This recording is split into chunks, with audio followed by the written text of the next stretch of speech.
Inside of today's video, we're going to be taking a look at the brand new brawler Doug. As you can see in the game already, he's been released in a week's time, so some exciting stuff. We're going to be looking at all his best builds, giving you guys a bunch of tips as well with Doug, and also on Sunday I'll be doing literally a full Doug breakdown. So I'm just going to be talking all things Doug at the moment. Let's jump into it. So the first question, which a lot of people want to know straight away with Doug, is how many credits you'll need and how you can of course afford him, how you can unlock him. So buy the free pass track with a Brawl pass, you can literally go all the way to level 58 and have enough credits to unlock him straight away. So a lot of people should be able to afford Doug pretty quick. His rarity is mythic, and even if you get to literally the end just by the free pass alone, this isn't including anything above, it's literally 1100. So a lot of people should be able to afford Doug pretty quickly. So hopping on over to the dev build, so we get to see the power 11 stats for Doug and also go through some gameplay with his star power and gadget, because you can't actually do that in the actual build in Brawl Stars. So you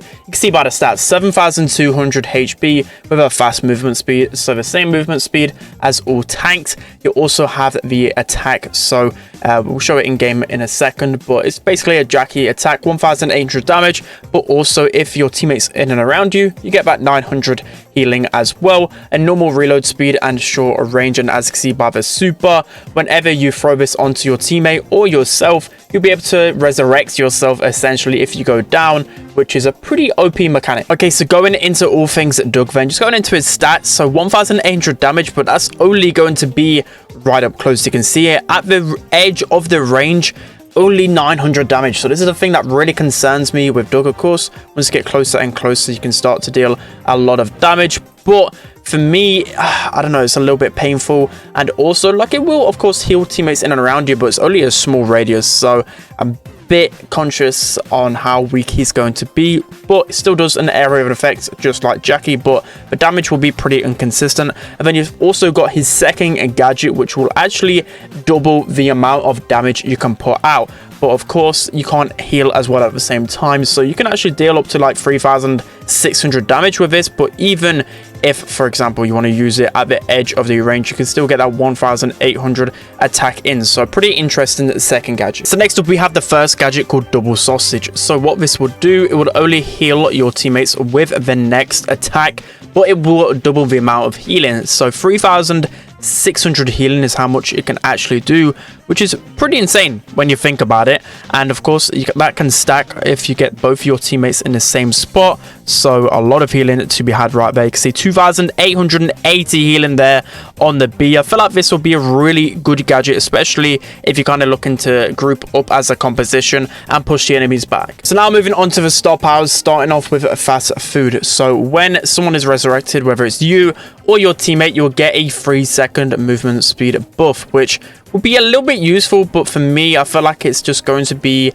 a little bit awkward to pull off a lot of the time. I think this super's not going to be as good as most people make out. Okay, so now jumping into the second star power called self-service. So what this star power does, every single time you attack with a Doug, it'll be healing you up for 360 HP, which doesn't really sound like a lot, but in turn, it's going to be really good in certain interactions. I think this one will be definitely the better star power, but still both of them seem a little bit underwhelming. Okay, so now we're just going to give you guys my honest thoughts and also comparing them to other support brawlers, because then we'll get a good idea whether you'll actually be a strong brawler or not. So of course Doug is pretty much a support brawler. Even though he lacks the range, he's got the heal aspects to him, and also you've got that maybe game breaking super in some scenarios. So you've got to compare him to the other support brawlers, starting off with Byron. So Byron can heal up to around 1500 per attack, and of course if you have the damage gear active, it's actually going to heal even more, and he also has a healing super. So the good thing about Byron in comparison to Doug, he's not limited in range, although Byron can't really defend himself so well in that aspect, and I think Doug should be able to defend himself a little bit better, at least against assassins. So I feel like Byron's probably going to be the better healer overall in that scenario. And then moving on to Poco. So Poco's the main healer you look at right when you think of a healer.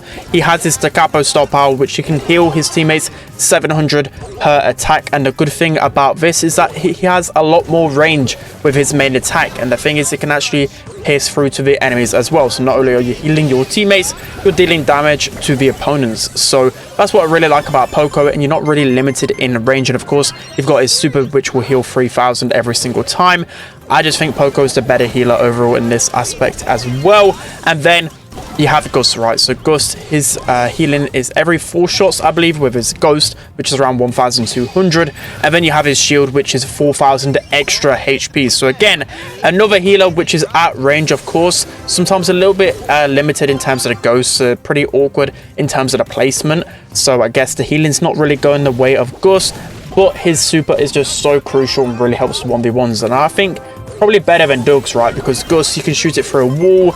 It's a lot easier to hit, whilst Doug is very limited in range, and also it's only got like a brief window of opportunity.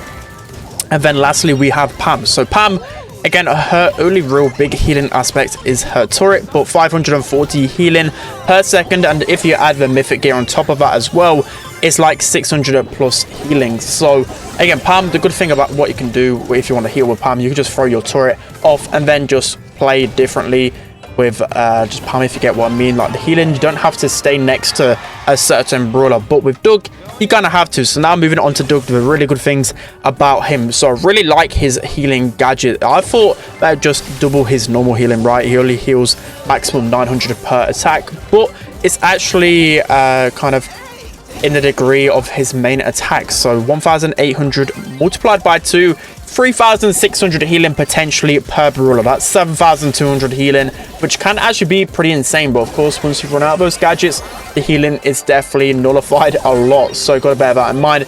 But I think in some clutch situations, it can be pretty strong.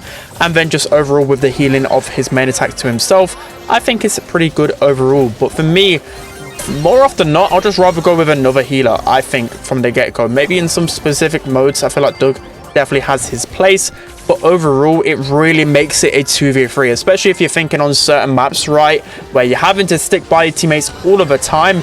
You're leaving, you know, you probably have to leave a lane free or something like that, because Doug won't be able to win that interaction. It's going to be pretty awkward. But for me, the thing that kind of pointed out was the fact that he's got some really interesting strategies, especially in like knockout. If you save that super towards the end of the round, it's going to be really hard for the opponents to really deal with you, because you will then resurrect again with half the HP and all of your ammo. I feel like that could be a pretty broken strategy. In Showdown, it's going to be pretty good as well, getting that extra life. You know, it could be seen really toxic strategies in Showdown. But overall, I think Doug is probably going to be pretty weak, to be honest. I really expected, you know, a new brawler to be pretty strong. We already had Cordelius, who was a really strong brawler, but for me, Doug just doesn't really cut it. Doesn't really deal with damage.